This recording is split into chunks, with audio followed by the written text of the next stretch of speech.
Mesdames et messieurs de la presse, bonsoir. Très heureux de vous retrouver une nouvelle fois cette semaine dans le cadre de ce rendez-vous de redevabilité. Ce soir, nous allons parler d'une question dont on a abondamment parlé ces derniers jours, ces derniers mois. Il s'agit de la situation sécuritaire dans le Grand Bandundu de manière générale, mais à Kwamouth de manière particulière. Comme vous le savez, il y a eu beaucoup d'attaques des assaillants, de conflits intercommunautaires. Et dans le cadre de la stratégie gouvernementale, la stratégie du président de la République pour amener la paix dans cette partie du territoire national, il a été mandaté une mission spéciale de pacification pour accompagner les efforts de forces de sécurité qui devaient ramener la paix dans cette partie du pays.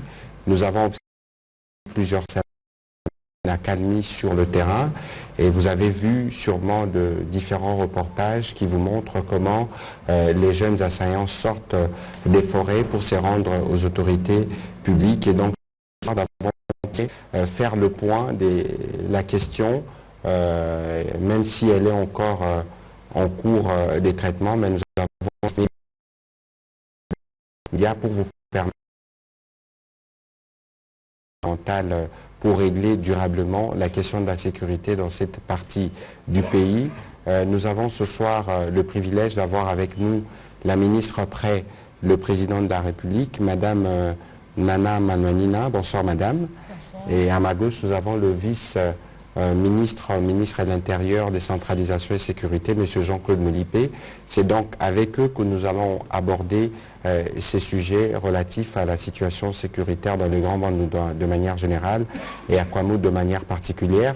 Je voudrais donc rapidement donner la parole à Madame Nana Manouanina qui va nous faire le point du pourquoi le président de la République avait choisi de lancer une mission de pacification à côté des efforts qui ont été faits notamment au plan sécuritaire pour répondre rapidement à cette question et apporter une réponse durable. Madame Nana Manouanina, merci de vous joindre pour la première fois d'ailleurs à cet exercice de redevabilité. Nous espérons vous recevoir dans des prochains débats, mais ce soir nous voulons particulièrement que vous nous dites quelques mots sur la mission que le président de la République vous a confiée, pas à vous seul, mais avec le collègue de l'Intérieur, pour ramener la paix dans cette partie de la République démocratique du Congo. Vous avez donc la parole pour vos mots introductifs. Merci pour la parole, Excellence, Monsieur le ministre. La préoccupation, si je vous ai bien suivi, est celle de comprendre pourquoi le président de la République, chef de l'État, a-t-il mis en place une commission, en plus des efforts du gouvernement et de nos forces armées qui étaient sur terrain. C'est justement dans les soucis de pouvoir donner de la place au dialogue face à un conflit issu de la redevance coutumière, un conflit qui n'oppose pas seulement les Teke et les Yaka, parce que certains ont déjà intitulé les conflits Teke et Yaka. J'aimerais peut-être faire un point pour dire que ces conflits ne devaient pas être résumés entre le peuple Teke et Yaka, mais c'est plutôt un conflit entre les Teke et les fermiers. Parce que parmi les fermiers, vous retrouvez les Yaka, en majorité, mais aussi vous retrouvez d'autres peuples, les Bangala, d'autres tribus, les Baluba, le Bambala. Donc il n'y avait pas que le Teke et Yaka. J'aimerais corriger ça. Alors simplement, nous avons voulu donner de la place au dialogue parce que nous avons constaté qu'avec la force de l'armée, avec les interventions gouvernementales, les gens ne s'accordaient pas. C'est-à-dire que l'action n'était pas rapide. Alors il a fallu trouver de l'espace pour ramener tout le monde à la raison, donner l'occasion à ces gens-là d'obtenir le message, de se comprendre, d'échanger pour trouver une solution d'ensemble. Alors ici, il faut préciser que cette mission a 3 phases. La première phase est celle de pouvoir évacuer tous ces enfants, que ce soit des enfants Teke ou Yaka, qui ont accepté, qui ont répondu positivement à l'appel du chef de l'État de pouvoir rendre les armes et de sortir de la forêt pour promouvoir la paix. Et la deuxième mission viendra pour la réconciliation. Cette fois-là, il faudra aller sur le terrain avec la notabilité du terroir, le vrai chef Teke Eyaka, pour organiser une réconciliation. Et la troisième phase sera consacrée à la justice. C'est-à-dire qu'il y en a qui auront à répondre à leurs actes. Donc c'est par rapport à ça que le chef de l'État a diligenté cette mission. Mais il faudra rappeler aussi ici que le conflit Teke et les fermiers, pour ne pas dire Teke Yaka, a comme source la redevance coutumière. Simplement, les peuples Yaka ont constaté qu'il y avait une augmentation, et d'autres fermiers, de la redevance, qui allait d'1 ou de 2 sacs à 5 directement.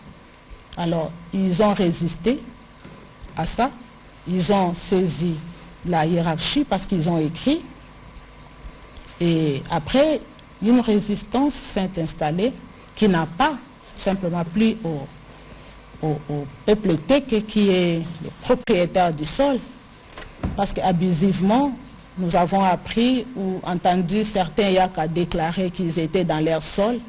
D'ailleurs, c'est l'élément qui a fâché le plus, que certains Yaka parlent de la terre Lunda pendant que ce n'est pas leur terre. Et là, il faut préciser que la terre, là, c'est la terre des Teke. Et les Yaka sont venus, comme tout autre Congolais, pouvant se résider dans un sol congolais. Alors, ils ne doivent pas déclarer qu'ils étaient dans ou dans la terre de leurs ancêtres. Et ça a inquiété. Le conflit est parti de là, de cette redevance. Plus tard, on a appris qu'il y avait une main noire, un conflit entre les peuples qui cohabitaient déjà ensemble, ne pouvaient pas aller jusqu'à des tueries, à des pertes. En vie humaine tel qu'on a observé. Ce n'était pas déjà dans leur culture de décapiter, d'incendier. C'est allé trop loin pendant que la justice pouvait s'en occuper. Alors face à ça, vous le savez, le gouvernement a mené des actions et les militaires étaient déployés pour justement mettre la paix et protéger la population. Et après, le président jugeait bon d'ajouter une commission qui privilégierait le dialogue.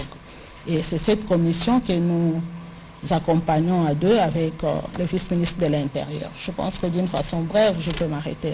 Voilà, on va donner la parole donc au vice-ministre de l'Intérieur parce que qui va nous expliquer comment, en complément à ce que vous avez dit, quelle était la méthode utilisée pour réussir aujourd'hui. Nous voyons qu'il y a une évolution plutôt positive de la situation sur terrain. Monsieur le vice-ministre, vous avez la parole. Merci beaucoup, Son Excellence, Monsieur le ministre. Je pense que la ministre président de la République a donné la genèse du conflit et par la volonté du chef de l'État, nous avons aujourd'hui la charge d'accompagner la commission qui est en train de sensibiliser la population pour donner la chance au dialogue. Et cette commission est en train de travailler avec l'escadron de la police que nous avons mis en place pour l'aider à maintenir l'ordre public, pour permettre à ce que tous les enfants qui sont dans des forêts puissent commencer déjà à sortir et à se rendre aux autorités. C'est ce qui est en train d'être fait. Nous sommes déjà en train d'enregistrer plus ou moins 1000 qui se sont déjà rendus. Et la commission continue. 1000 à la fois toutes les communautés qui sont des Teke et puis des Yaka, mais majoritairement pour le moment ce sont des Yaka qui sont sortis. Mais dans l'entretemps, il y a des messages qui continuent Et ces messages-là vont en direction de ces jeunes gens qui sont déjà prêts. Il y en a même qui commencent déjà à sortir d'eux-mêmes. Et ils attendent simplement que cette commission les regroupe et les amène à Kinshasa. Ils sont déployés là où ils sont regroupés jusqu'à ce que la décision sera donnée pour savoir comment on va les gérer. Mais ce qui est très important pour nous aujourd'hui, c'est le résultat que nous sommes en train d'enregistrer au jour d'aujourd'hui. Il y avait déplacement de population. Ils sont partout. Il y en a même qui ont traversé le fleuve et ils ont maintenant les informations selon lesquelles il y a pacification. Il y a plus de tueries comme on avait dans le passé, malgré quelques pushs que nous sommes en train de suivre encore jusqu'à aujourd'hui. Mais les bonnes nouvelles, c'est que de moins en moins, nous enregistrons ces tueries-là. Donc le message est très bien perçu et surtout qu'il est attendu que c'est le chef de l'État qui appelle. Et nous avons senti rapidement une réplique positive qui fait que ces enfants sont en train de quitter d'eux-mêmes aujourd'hui les forêts là où ils se sont retirés. Et dans l'entretemps, la police est en train de travailler, la police de la proximité, à l'écoute de cette population. Et la difficulté qu'on a au jour d'aujourd'hui, ce sont ces déplacés-là qui rentrent et qui arrivent dans des milieux où les maisons ont été incendiées, ils ont perdu leurs champs. C'est ainsi que nous travaillons avec le ministère des Affaires sociales pour voir comment les accompagner. Et certains organismes humanitaires qui sont avec nous, qui travaillent également dans ce sens-là. Parce qu'on sent que de plus en plus, les nombres augmentent de ceux qui désirent rentrer dans leur terroir. Et puis je pense que pour le moment, la situation est en train vraiment de revenir en ordre. Il y a la calmie. Et puis nous croyons que la deuxième mission qui est attendue, celle de dialogue entre les notables, la notabilité de deux communautés doivent rester maintenant ensemble dans des rites ancestraux pour enterrer définitivement les haches de guerre pour que ce type de choses n'arrive plus jamais. C'est ainsi que nous sommes en train déjà de préparer cette deuxième mission en commençant par quelques missions, quelques rencontres qui vont avoir lieu ici à Kinshasa, dans notre ministère. Nous sommes en train d'identifier les notabilités qui seront invitées, les vrais chefs Yaka et Teke, qui seront invités pour qu'ils se retrouvent autour d'une même table, commencer déjà le pourparler, qui sera finalement déporté sur terrain, de façon que ces actes-là soient officiels entre eux, de façon que plus jamais ce type de choses ne puisse arriver. Alors beaucoup me posent des questions pour savoir, mais qu'en est-il des auteurs de ces exactions? Nous avons dit que c'est la troisième phase qui va consister aux responsabilités. Chacun va répondre de ses actes. Ça ne peut pas manquer. Pour qu'il y ait vraiment paix, il faut que la justice puisse aussi s'inviter. Voilà, Excellence, je m'arrête à ce niveau-là. Voilà. À cet instant. Merci, Monsieur le vice-ministre, de vos mots introductifs, mais comme vous pouvez le comprendre, donc, la question a été prise en charge de manière globale. Là où il y avait besoin d'intervention humanitaire, le gouvernement est intervenu. Aujourd'hui, il y a des populations déplacées qui sont en train de rentrer dans leurs habitations initiales, mais il y a aussi une composante judiciaire qui se mettra en place les moments venus. Nous en avions parlé dans l'une de nos réunions de sécurité parce que vous l'aviez appris qu'il y avait notamment certains militaires qui s'étaient mal comportés sur le terrain et pour lequel l'auditorat en tout cas avait déjà ouvert une procédure ici. Ce qu'il faut comprendre, c'est que le gouvernement va utiliser tous les moyens possibles pour que la paix revienne dans cette partie du territoire national. Et donc, aujourd'hui, nous faisons le point des évolutions. Nous reviendrons sûrement pour faire un autre point au fur et à mesure que nous engrangerons des résultats suivant la volonté exprimée par le président de la République. On va commencer notre série des questions, mais je souhaite alors cette fois-là une question précise par journaliste pour nous permettre de gérer les temps. On va commencer par Paul Matendo.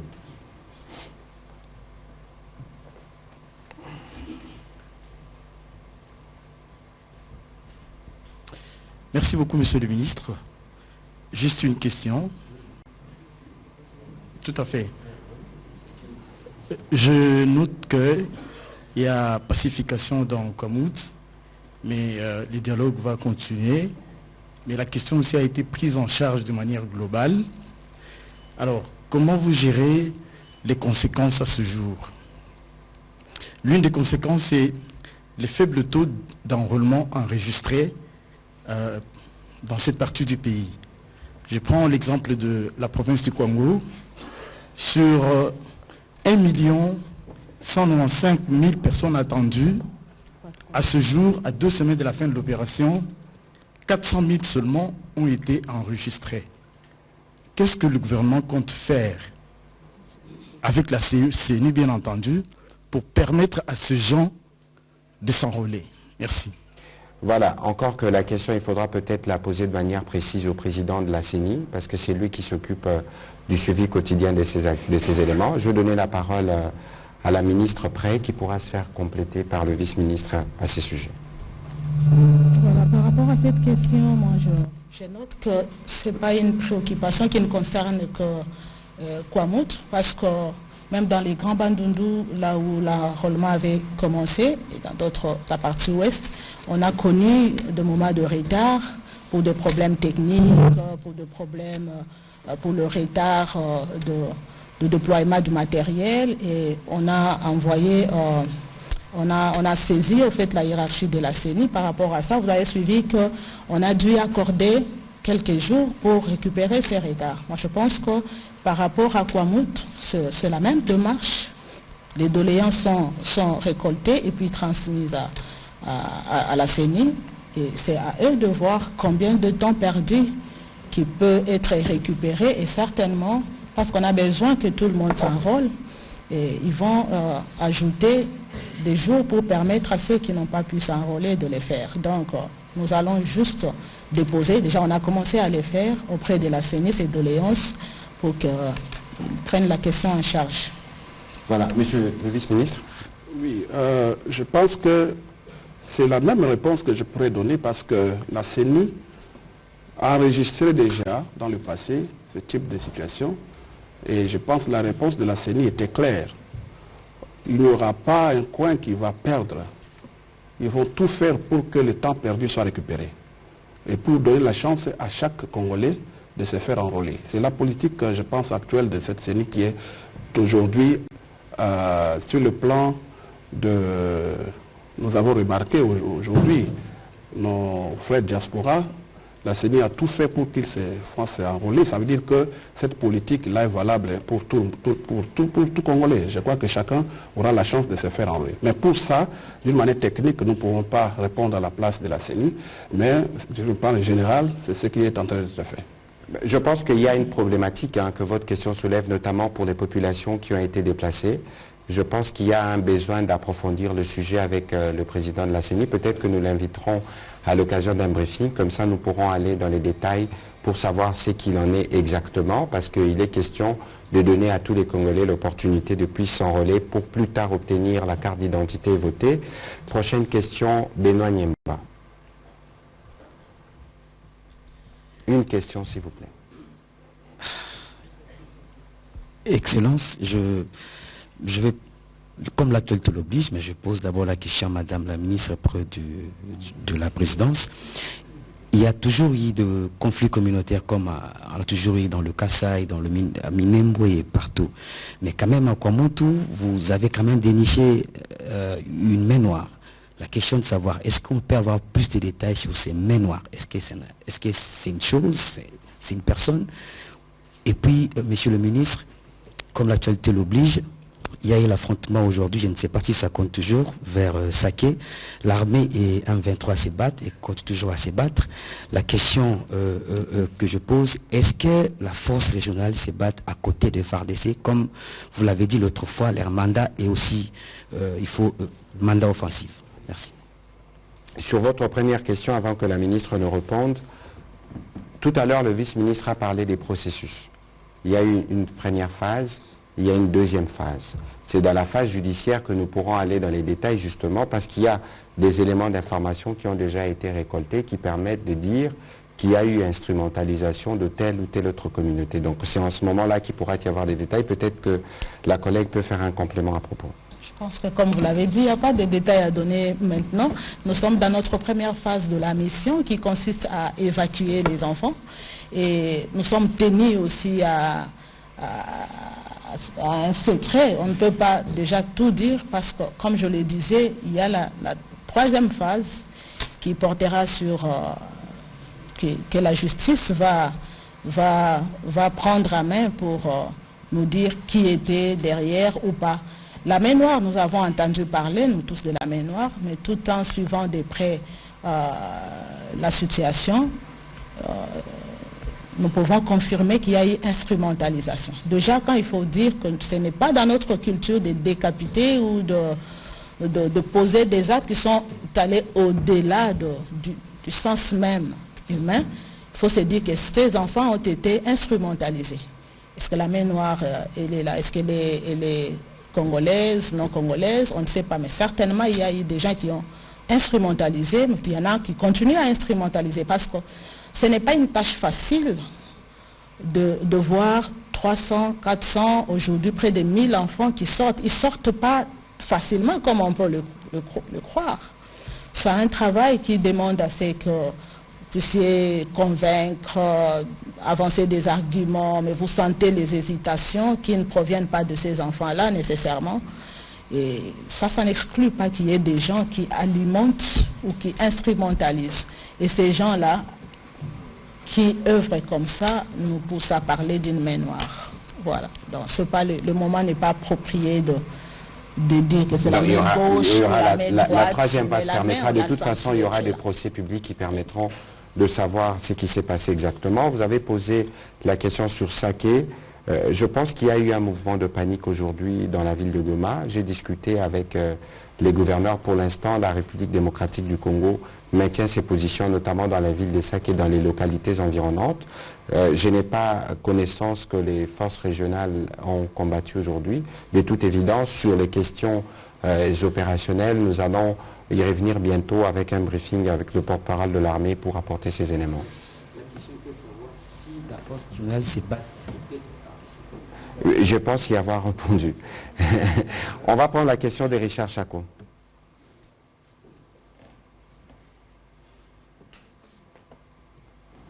Merci beaucoup, monsieur le ministre. Madame la ministre et le président de la République, vous avez dit que parmi les causes de ce conflit entre États et fermiers, c'est la question de la redevance coutumière. Est-ce que vous avez pu résoudre ce problème-là, cette redevance qui a été revue à la hausse, pour ne fût-ce contenter les communautés pour qu'on ne puisse pas revenir sur cette question de la redevance coutumière? Une question, permettez-moi, monsieur le ministre, porte-parole du gouvernement par rapport à la question d'actualité. Je voulais que vous puissiez réagir par rapport à la déclaration de Paul Kagame aujourd'hui, qui a dit que, devant les diplomates, que Kinshasa a lu notre communiqué qui a été lu à Bujumbura alors que ce n'était pas le cas. Et il a accusé le chef de l'État, Tshisekedi, d'avoir déshonoré beaucoup d'accords et il ne pense pas qu'il pourra honorer les accords avec les ambassadeurs qui étaient en face de lui. Merci. Merci. Madame la ministre, vous pouvez répondre à la première partie de la question. Si j'ai bien suivi votre question, c'est que vous voulez savoir par rapport aux causes qui ont occasionné ces tueries, si nous avons déjà trouvé une solution là-dessus. Je pense que la solution appropriée se trouve au niveau du ministère de l'Intérieur. Ça, on a fait ça. Je me rappelle déjà qu'au début, il y a le peuple Yaka avait écrit saisissant la hiérarchie pour dénoncer cette augmentation. Et à l'époque, une réponse avait été réservée pour dire que la démarche ne pouvait pas être comme ça et qu'il fallait voir. Je pense que le vice-ministre de l'Intérieur est mieux placé pour répondre à cette question parce que cette situation relève de son ministère. Voilà, monsieur le vice-ministre. Oui, merci beaucoup, Son Excellence. Je pense que c'est comme vient de le dire Madame la ministre près le président de la République. Cette question avait été examinée à son temps. Une lettre du peuple Yaka nous avait été adressée. Et comme vous le savez, Pour augmenter une taxe, il se passe toujours des préalables. Ça veut dire qu'il faut élargir l'assiette fiscale, par exemple.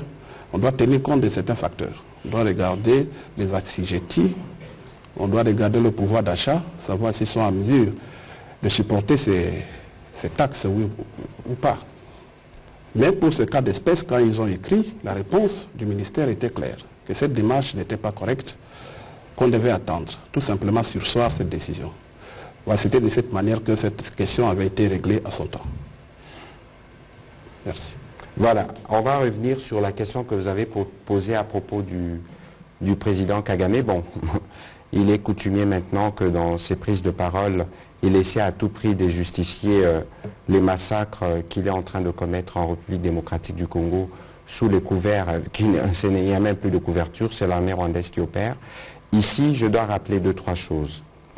La première chose, c'est que au 23 novembre 2022, lorsqu'on a fait les mini-sommets de Luanda, on croisait 2 processus.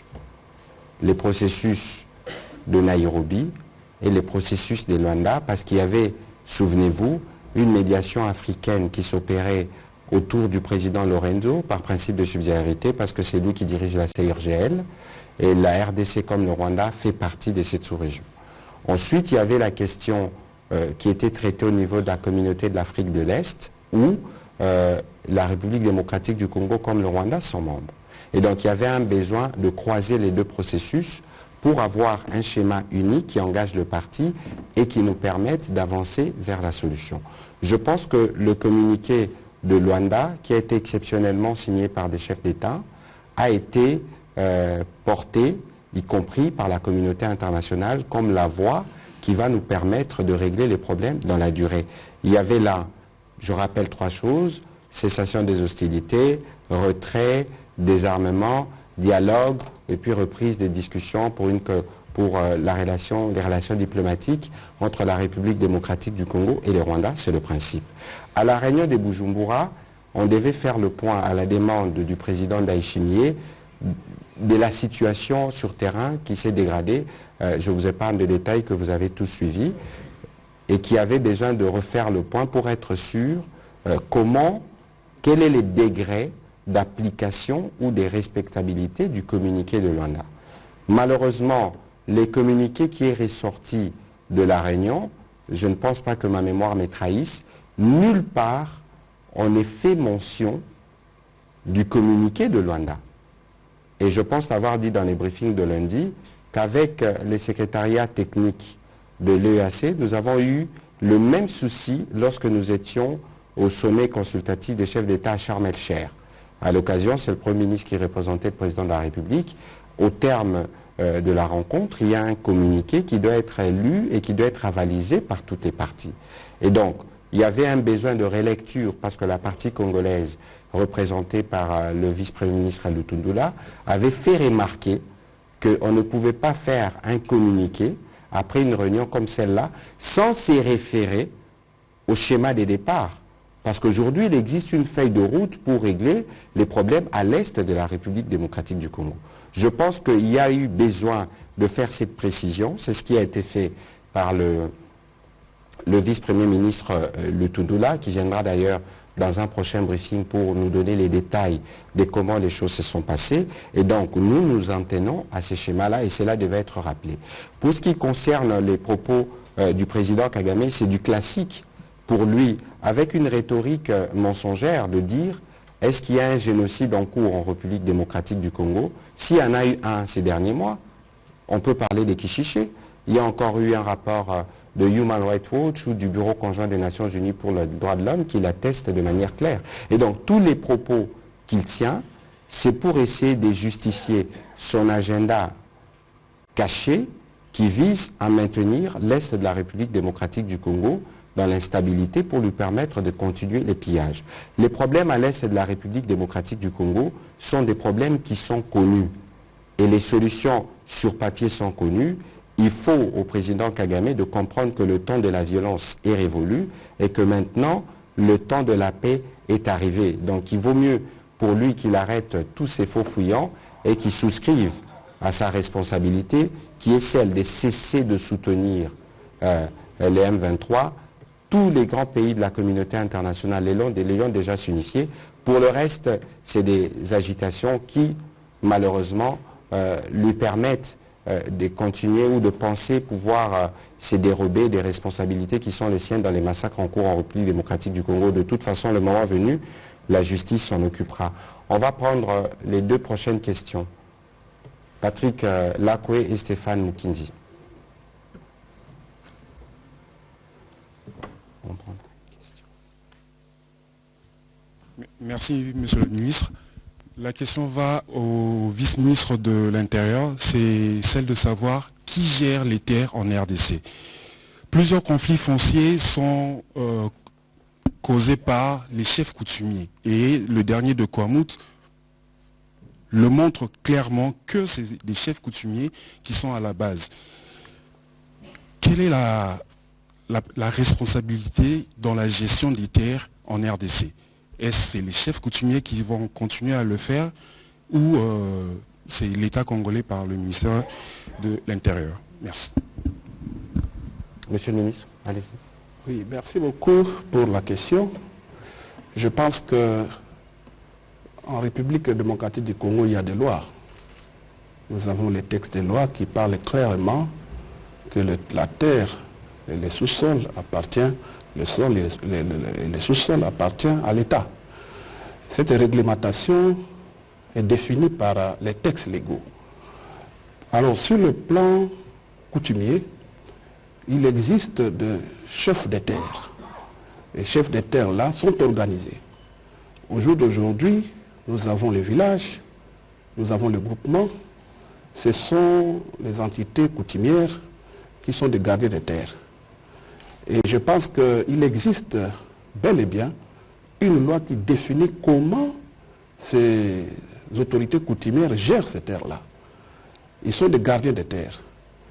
Et il arrive souvent, quand quelqu'un qui a besoin de terre arrive, ils s'attendent sur certaines modalités.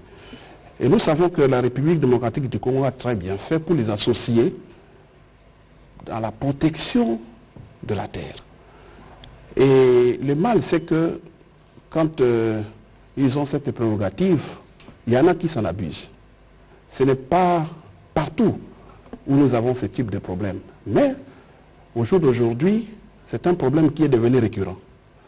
C'est pourquoi le législateur qui avait déjà dans les textes défini comment se gère ces terres-là pourra désormais, au vu de la situation du moment, redéfinir, requalifier ces textes-là pour savoir comment désormais ces terres doivent être gérées pour éviter ce type de conflit. Parce que des conflits que nous avons aujourd'hui sont plus de conflits coutumiers et de conflits fonciers.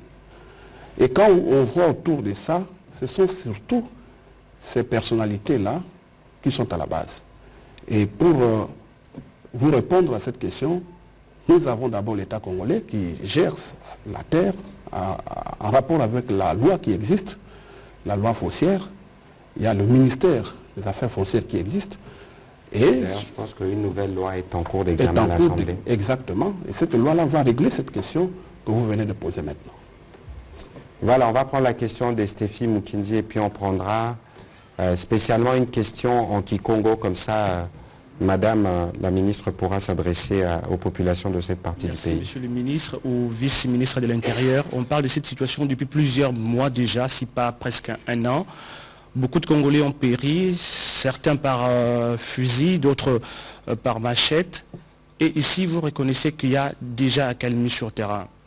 Je suis un peu perdu. Je me demande, l'accalmie en question s'observe où précisément? Sur toute l'étendue de la zone à problème ou bien c'est dans quelques villages? Et s'il y a accalmie, c'est à quel pourcentage?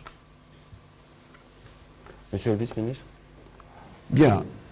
Nous avons plusieurs villages. Je crois même qu'avant de venir ici, nous avons été en contact avec la commission qui nous a donné les noms de villages avec précision où il y a la calmie, où il y a un retour massif de la population.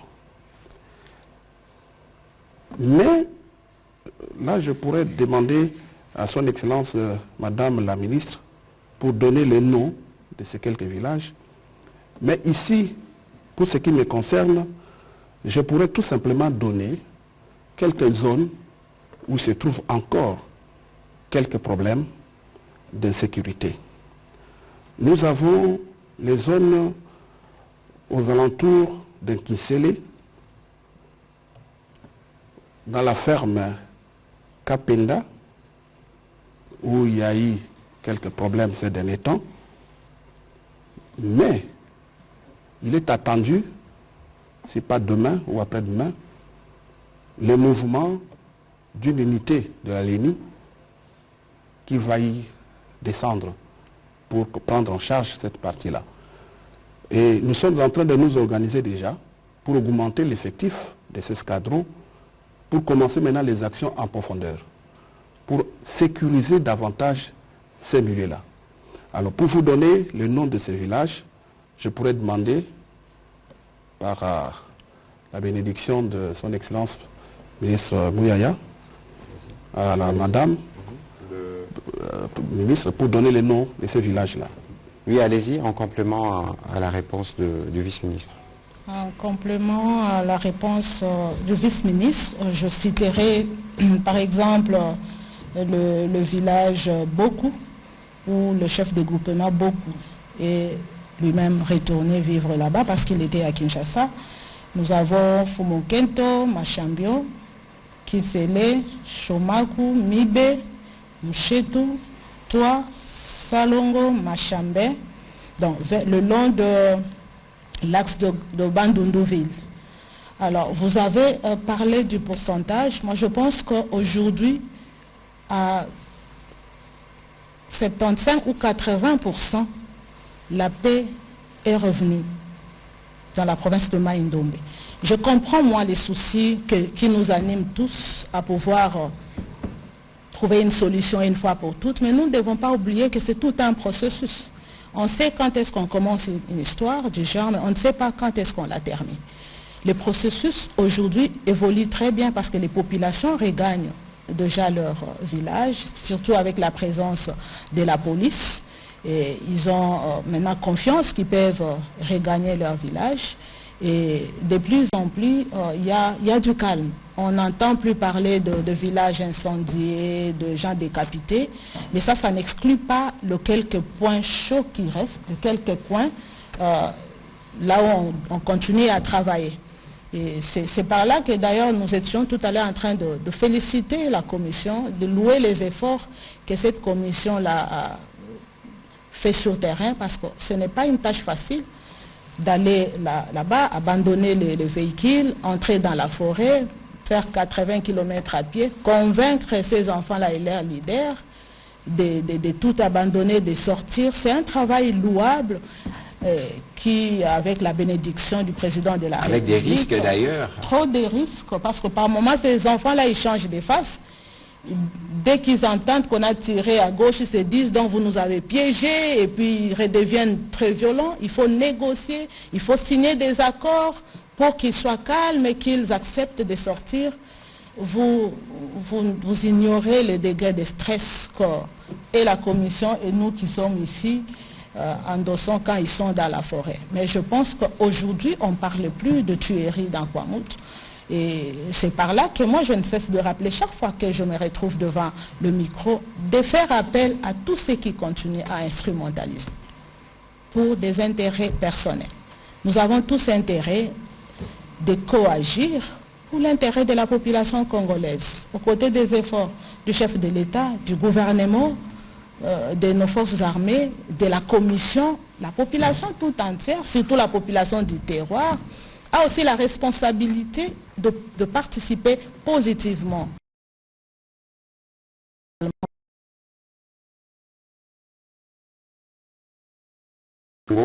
Avec Fabrice, comme ça vous permettra...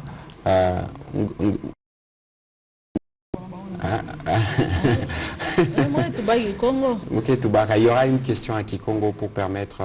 Je pense que le fils ne va pas se plaindre, pourquoi pas dans sa langue, et c'est de ma langue, dans ma langue. Donc ce n'est pas de ma faute. C'est plus parce qu'il s'agit de Kwamouth.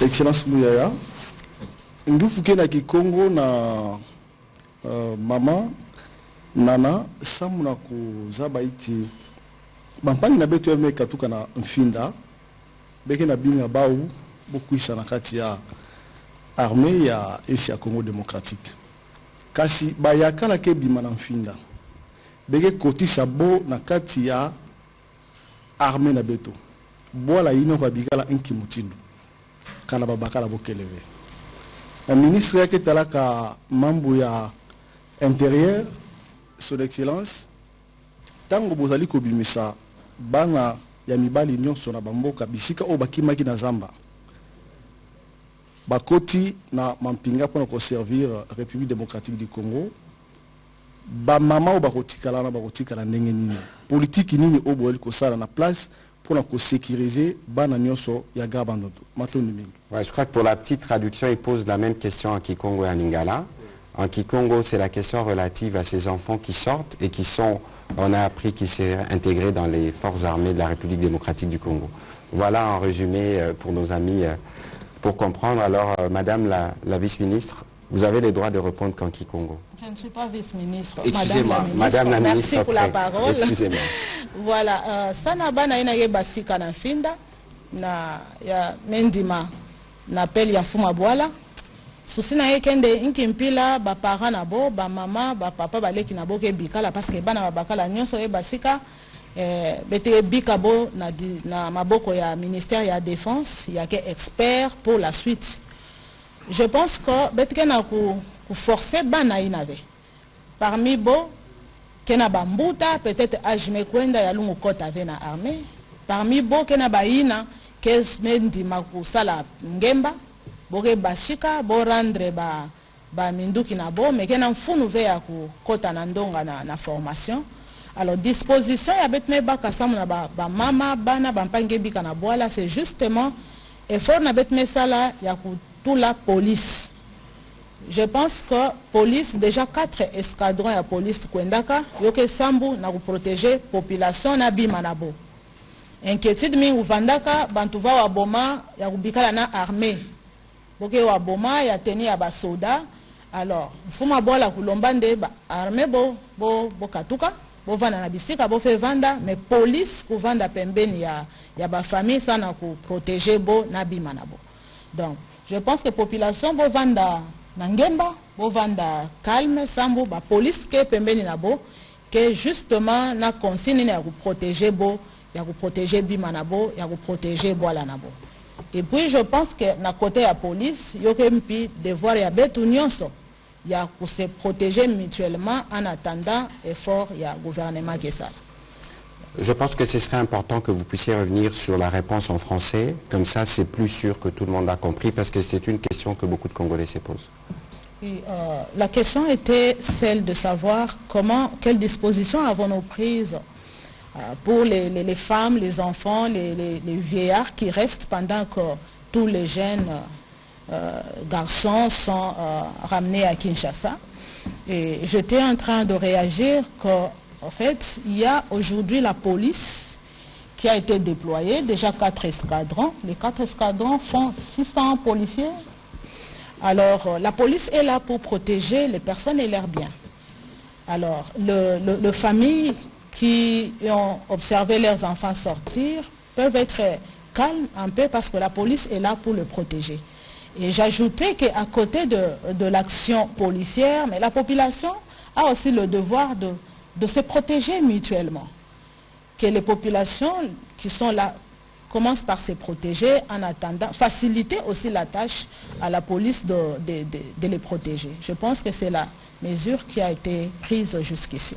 Voilà, monsieur le vice-ministre Nalinga la Potosilisa. Oui, baton de mengi journaliste pour Namotuna, bana babimi, baboti, basina bango, bana bango misusu batikali, nasima bakobate la mandenge nini. Nabanzi eyano oyo ministre président de la République a pesi ezaka kayangwana mosala ya na police nde yangwana mosala ya na police ko batela moto na biloko na ye mosala ya la police ezali ko batela kimia kati na mboka kosala ete moto nyonso azala na se na mobeko moto azaliko na mobeko te soki moto aza na se na mobeko akoki kobotola eloko ya moto te akoki koyiba eloko ya moto te nde mosala ya la police epesami wana mpona kozala ntango nyonso koyoka population yango tobengaka na lopoto police de la proximité police na biso lelo ezali républicaine ezali police civile oyo ezalaka pembe na population kobattre la population koyoka oyo eza koleka na kati na population 4 escadrons oyo lelo eza koopere na Grand Bandundu toti moko na Kwilu moko mosusu na Kwango pe moko mosusu na Mai Ndombe pe moko etika ya Leni ezali ya intervention rapide pona ko appuyer esika besoin ekoko zala po ete ba intervenir pona kotia kimia kaka bongo ndenge ministre ya président lobi kimia ekoti na mboka bana wana babimi kaka pona koyoka mbela ya mokonzi pona kimia c'est au nom de la paix nde babimi lokola batikali kuna bayeba te bao batiki bango batikali na kimia mpe tokosala nyonso po te kimia wana ebatelama na suki wana na français justement c'est par rapport à la question de savoir ces enfants une fois sortis leurs parents leurs enfants parce qu'il y en a qui ont laissé des enfants des femmes quels sont leurs sorts comment ils seront sécurisés protégés. La mission légalienne du ministère de l'Intérieur par la police, c'est le maintien de l'ordre public, c'est sécuriser, protéger la population avec ses biens. Et c'est cette mission-là qui nous a conduit à organiser l'escadron, 4 escadrons qui opèrent maintenant dans le Grand Bandundu. Il y a un premier escadron qui opère à Kwilu, un deuxième à Kwango et troisième à Mai Ndombe. Il existe un escadron de la LENI, c'est-à-dire la Légion nationale d'intervention, qui opère en cas de besoin. Et de plus en plus, les résultats que nous avons, c'est en rapport avec cette présence-là. Et nous continuerons à appuyer ces 4 escadrons aux besoins augmentés en nombre, parce qu'il y a des besoins qui commencent déjà à se faire sentir en profondeur, et nous allons continuer à répondre à ces besoins au fur et à mesure. Pour conclure, je dirais ceux qui sont restés, c'est pour besoin de la paix que ces jeunes gens ont quitté la bourse, et nous maintenons cette paix-là. Nous sommes en train de réinstaurer l'autorité de l'État, nous sommes en train d'imposer l'ordre public, et c'est de cette manière que cette paix va rester durable dans ce coin de la République démocratique du Congo. Merci. Madame la ministre, après on va prendre rapidement vos mots de conclusion. Voilà, pour conclure, je commencerai par remercier le président de la République, chef de l'État, son Excellence Félix-Antoine Tshisekedi Tshilombo, pour son sens de patriotisme. Il ne cesse d'agir comme un vrai père pour que la paix revienne dans la province ou dans l'espace Grand Bandundu. Et aussi le Premier ministre qui chaque fois nous encourage, nous accompagne à pouvoir atteindre notre objectif. Je félicite et j'encourage la commission qui est gérée par les rois Mini-Congo. Nous n'ignorons pas combien ils souffrent pour nous aider à atteindre cet objectif. Et pour finir, je lance un appel à tous les leaders d'opinion qui instrumentalisent encore ces enfants, parce qu'il faut se le dire qu'il y a des foyers de théâtre, il y a des gens qui créent des labos ici pour communiquer des fausses informations pendant qu'ils n'ont pas de preuves. Il y en a qui montent des enfants pour raconter ça et ça, de fausseté, juste pour traumatiser. Nous n'avons pas besoin de ce genre de théâtre pour ramener la paix dans l'espace Grand Bandundu. Et à ces leaders, qu'ils soient des politiciens, qu'ils soient des chefs coutumiers, qu'ils soient des notables, nous demanderons vraiment qu'ils agissent pour l'intérêt supérieur qu'ils se joignent à la commission, s'ils le veulent bien, pour qu'ensemble nous puissions ramener la paix, au lieu de nous tourner des théâtres qui ne facilitent pas l'atteinte des objectifs. Alors, c'est eux qu'on pourra appeler le main noir. On n'en a pas besoin, ces mains noires. Nous aimerions peut-être avoir de mains blanches qui nous accompagnent à pacifier l'espace Grand Bandundu. Je vous remercie. Voilà, on va rester sur cette expression de main blanche parce que nous avons besoin de paix dans cette partie du pays, mais aussi dans toute la République démocratique du Congo. Ce soir, nous avions voulu faire le point de l'évolution des 2 phases de la mission de pacification qui permet aujourd'hui de noter des évolutions positives sur le terrain, particulièrement dans le Kwamout et en général dans le Grand Bandundu. C'est un sujet sur lequel nous reviendrons parce qu'il y a une 3e composante qui est tout aussi importante, c'est la composante judiciaire parce que les responsabilités doivent être établies les moments venus. Je ne saurais terminer ces briefings sans réitérer l'appel au calme au gouvernement pour des populations du Nord Kivu, particulièrement celle des Goma. Les dispositions sécuritaires sont prises et nous souhaitons que les populations suivent les instructions ou les messages du gouverneur et ne pas prêter les flancs à toutes les rumeurs et à tous ces messages qui circulent sur les réseaux sociaux qui ont pour objectif que de jeter un vent de panique. Pour ce qui concerne le gouvernement, autant la question sécuritaire dans le Kwamout va trouver la solution, autant nous pensons que la stratégie que pilote le président de la République, que ce soit sur le front militaire, diplomatique, judiciaire et médiatique, nous permettra de venir à bout de ceux qui pensent que vivre leur vie doit se faire aux dépens de la vie des Congolais. Nous gagnerons cette guerre, c'est évident, et nous sommes convaincus que nous y arriverons. Merci, Madame la Ministre Pré, de vous être associée à cet exercice. Merci à vous aussi, Monsieur le Vice-ministre. Merci à vous de vous être associé à cet exercice. À la prochaine.